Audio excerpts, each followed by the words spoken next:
Hey guys, how are you? I hope I don't have a hair in my mouth. Oh my god. So I want to talk to you guys today about something. I think it's really important that we talk about this. I'm not sure how long the video is going to be. I'm just gonna talk about it, and it's something that I was talking to God about yesterday and the night before, but I've also spoken to God about it plenty of other times. And I just want people to really understand the difference, and a lot of the times we're often told that we have to forgive and forget and move on, and that's understandable. We are supposed to forgive, you know what I mean? We are supposed to forgive, and we are supposed to move forward and not hold on to any type of like animosity when it comes to people. I want to make sure it's recording. It is. Okay. Or judging people, etc. But oftentimes this forgive and forget is used as a weapon.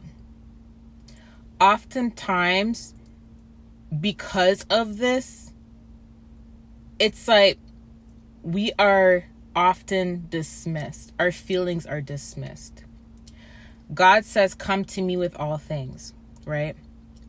Come to me with all things. And when God says that, he is saying, come to me, bring all your problems to me.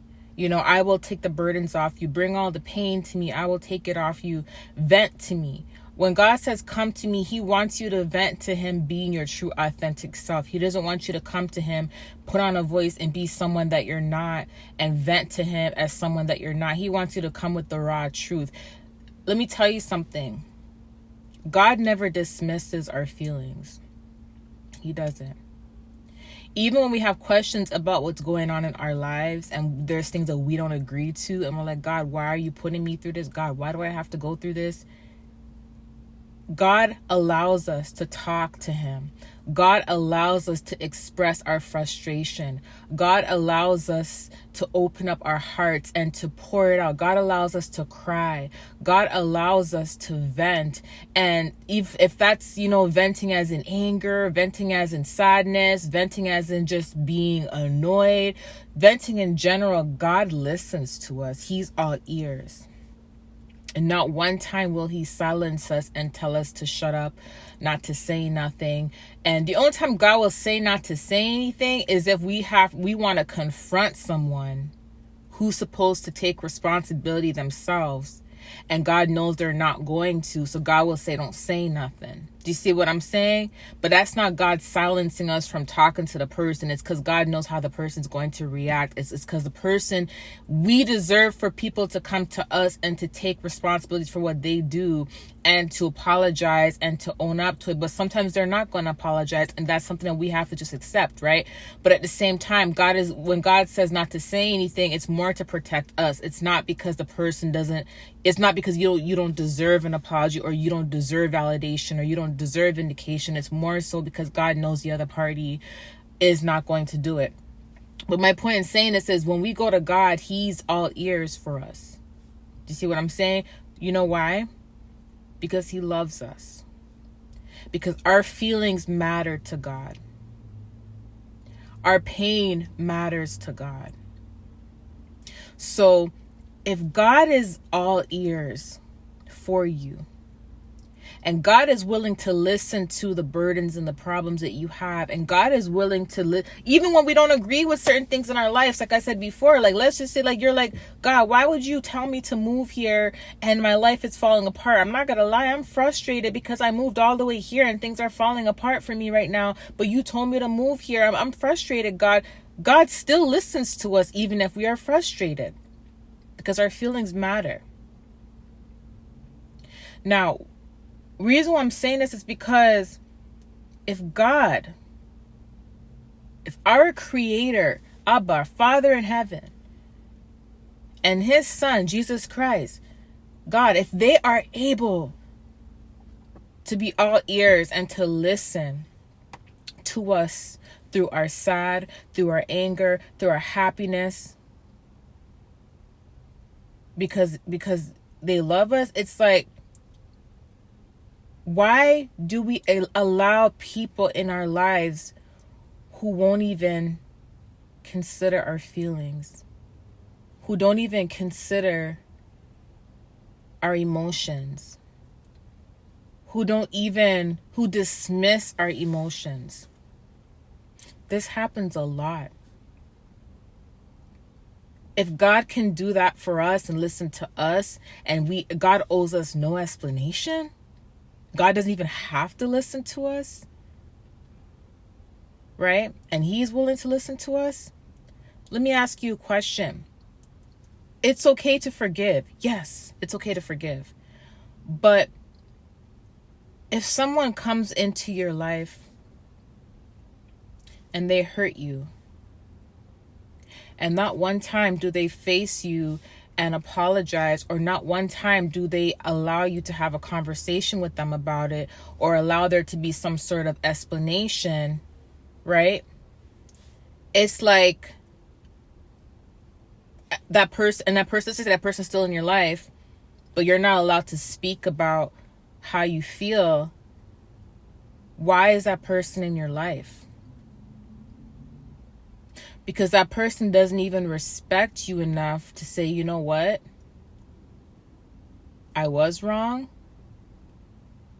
And I'm going to own up to my responsibility, and I'm going to listen to how you feel, and I'm going to tell you how I feel, and we're going to find peace out of the situation now. That's just common sense. That's not a lot to do.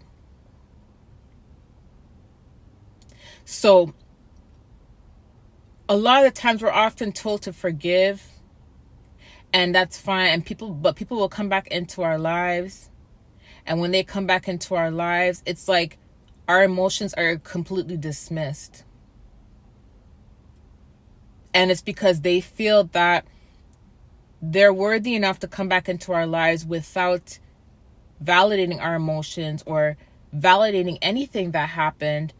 They feel entitled enough to come back without any type of explanation or any type of remorse, because they don't have that respect for us.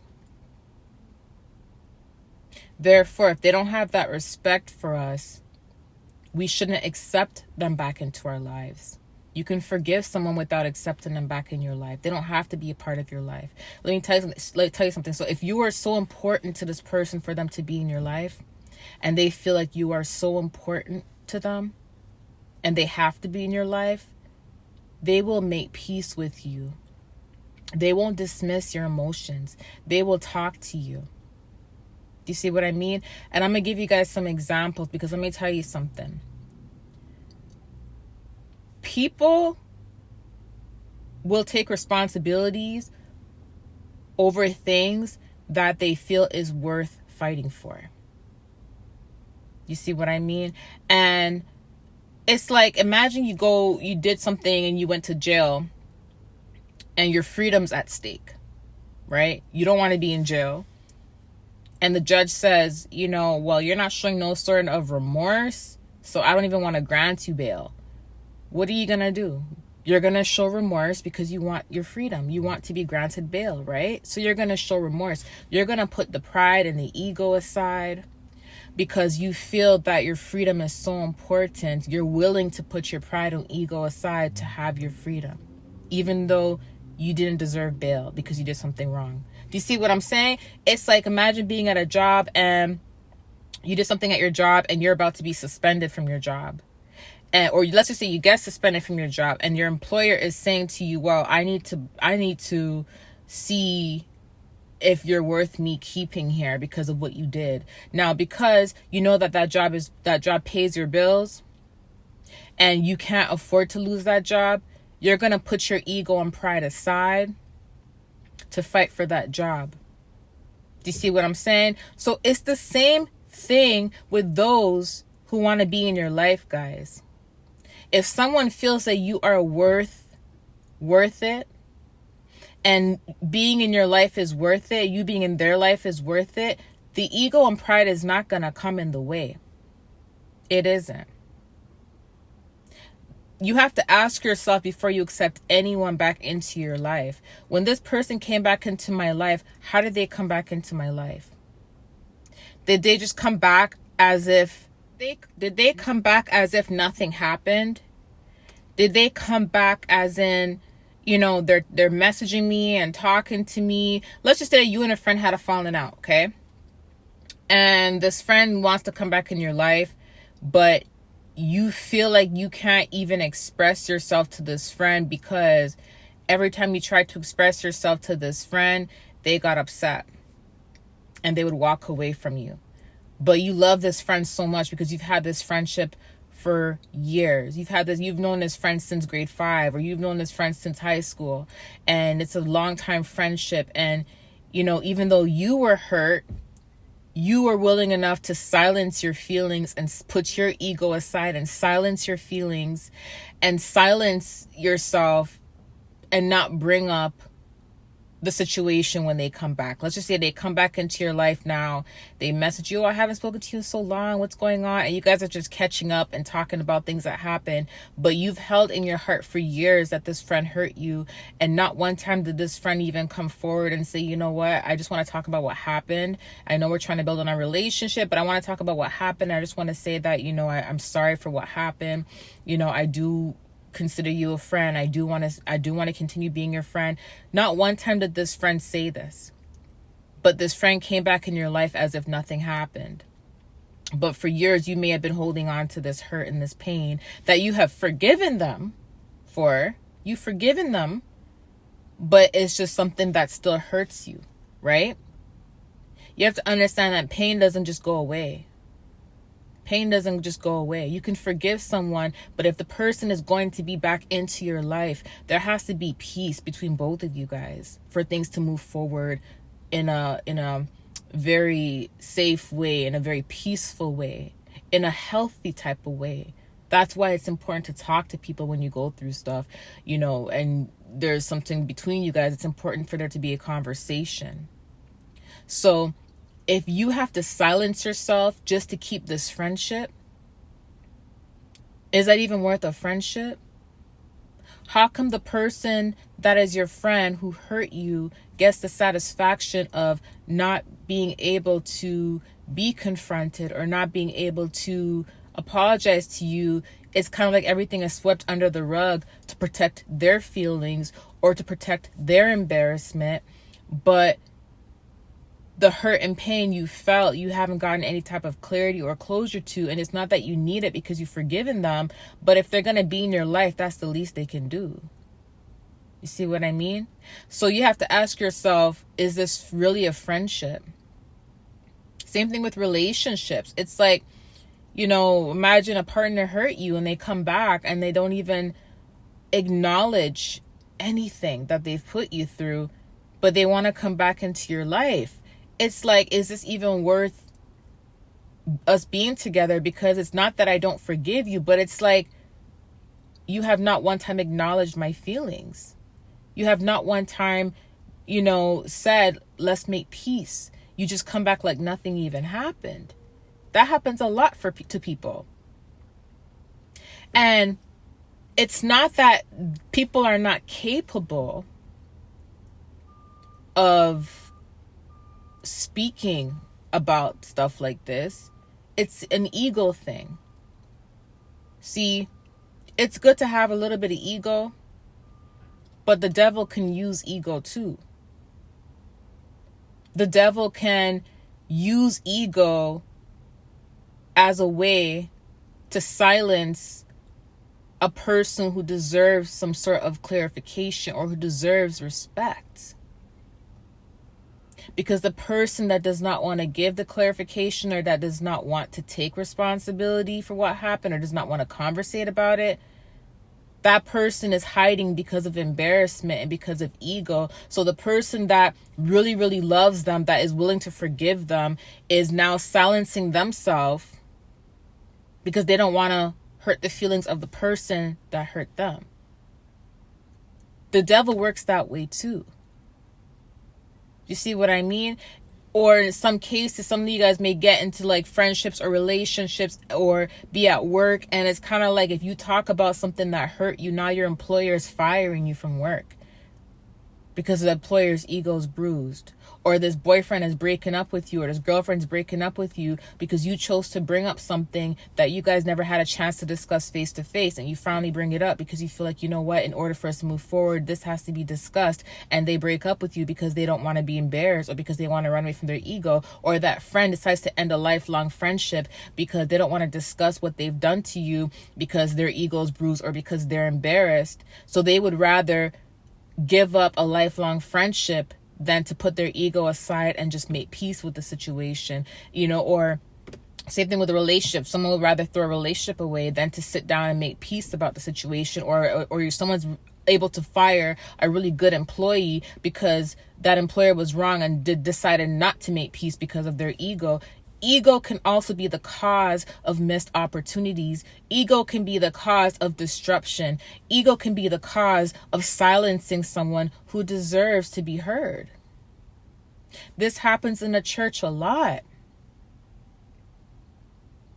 This is why, a lot of children of God were going to the church for help and they're being silenced. The spiritual warfare stuff's in your head. You're focusing too much on spells being done to you. Focus more on God. And it's not realizing the child is focusing more on God. And the reason why the child is being attacked is because they are focusing on God. It's because they're a chosen one. But then they get dismissed. And when they get dismissed, they have to suffer in silence. And then because it's too much for them to handle, they leave the church. And then because they leave the church, they try to find healing elsewhere. They tamper into New Age because they want to find healing elsewhere. And then when they go into New Age, the same ones that silence them are calling them everything but a child of God. You see? And this is the reason why I'm saying this to you guys, is because there's a difference between forgiving someone and forgiving someone but putting yourself in a very abusive situation. Forgiving someone to where now you have to silence yourself. Now you have to walk on eggshells because it feels like you're not getting respect from the person that wants to be in your life, but doesn't feel like you're worth fighting for to be in your life. Why? Because they just want to be in your life. But if they really wanted to be in your life, as in they want to fight for you to be in their life, they will come in and want to make peace with the situation. Ego wouldn't even be a problem. There's a big difference. So it's not that people don't have potential. Everyone has potential to change. You clearly forgave the person because you love them, not just because God said to forgive, but because you really do want to forgive them. That's why you've forgiven them. And why? Because you feel like this friend or this employer or this person or whoever has the potential to change. That's why you forgave them, right? You accept them back in your life because you feel like they have the potential to change, right? So that because you see that potential in them, isn't it fair that they also see the potential within themselves as well? Isn't it only fair that they see the potential in giving you respect too? Because when it comes to someone's job, some people are going to put their pride aside and own up to their responsibilities, own up to apologizing, whatever they have to do to keep that job, to not jeopardize their rent. They'll fight for that job. They'll fight for their freedom in court they'll go to the judge with a whole bunch of remorse and, apologies because they don't want to be in jail. You see what I'm saying? Or they'll fight for a relationship with someone they really love. So it's not that people don't have potential to apologize or potential to own up to responsibilities. Everyone has potential to do that. Some people just choose not to do it. I've seen in the past, let me give you an example of something. In the past, I've seen my ex-husband apologize to his friends who are females when he did stuff wrong, right? He always fought for his friendships with these females. But when there was things that was done wrong in my relationship with him, he never apologized. He didn't like apologizing, and the ego always got in the way.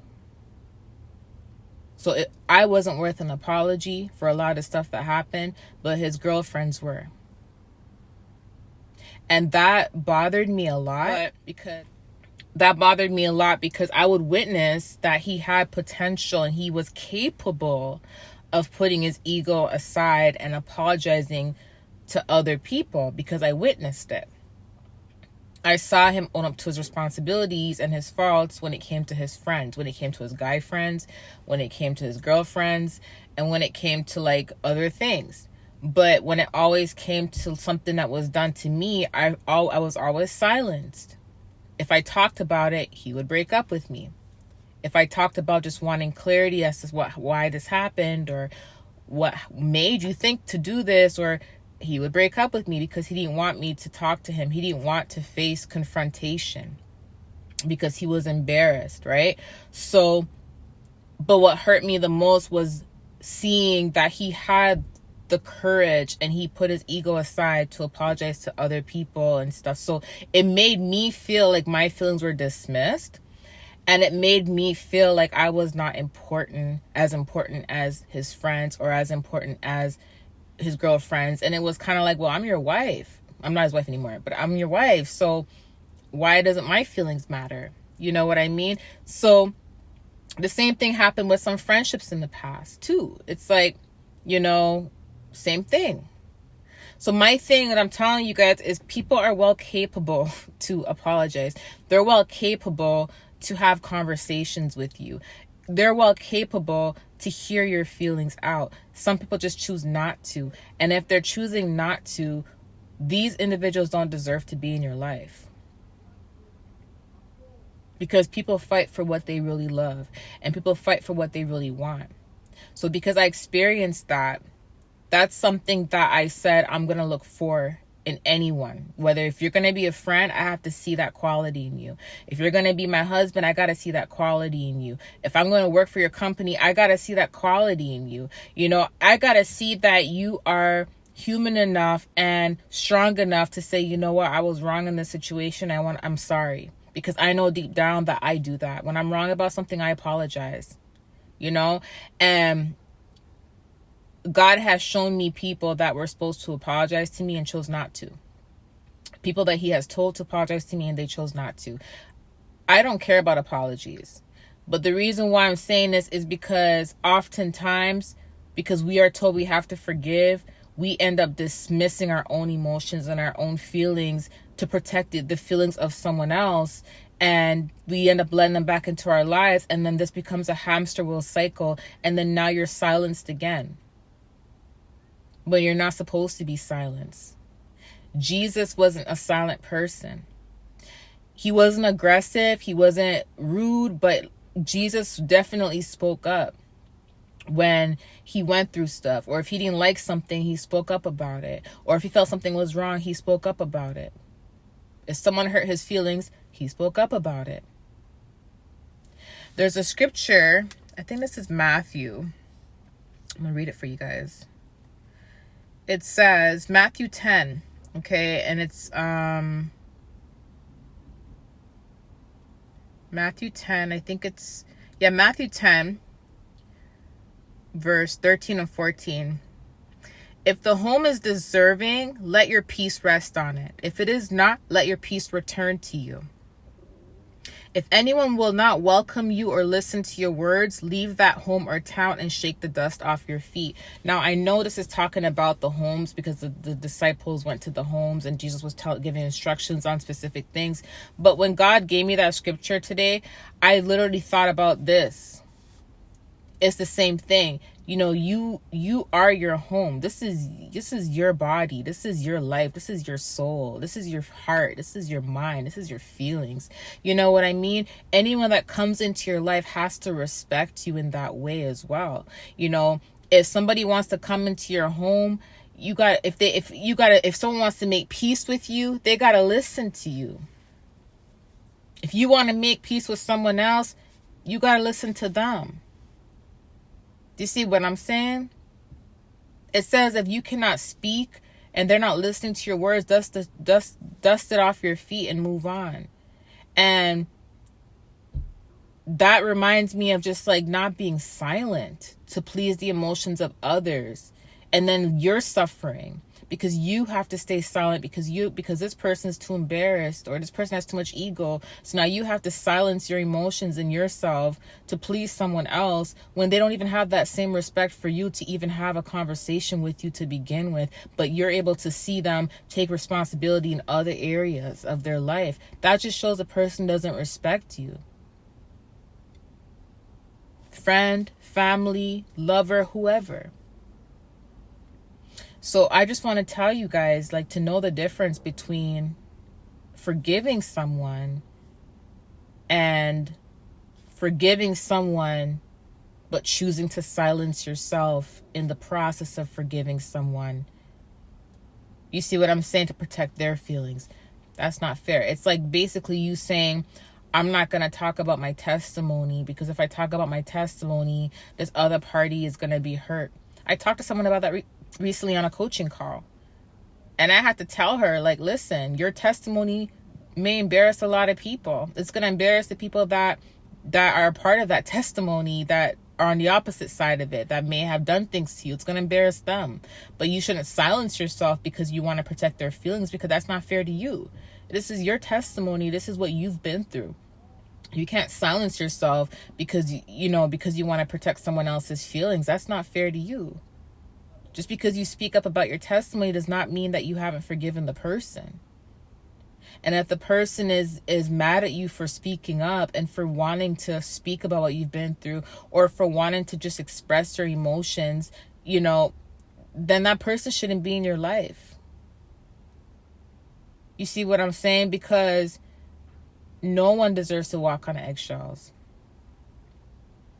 And if someone's going to say, I can't be your friend because you brought up something that I don't want to talk about, then don't be this person's friend. They don't deserve to be your friend. If someone says, I'm breaking up with you because, it's just better to break up with you because I don't want to talk about the situation, then let them break up with you.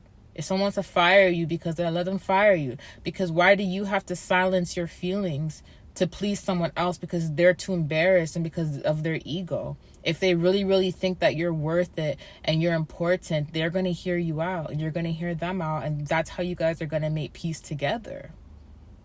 You guys can actually heal properly that way. You just going to have to forgive. You're just going to have to forgive them and move on if they don't want to communicate with you about certain things. But don't silence yourself and don't put yourself into suffering because someone else's embarrassment. You know what I mean? So I just wanted to talk to you guys about that. I love you guys. I'll talk to you soon. Bye.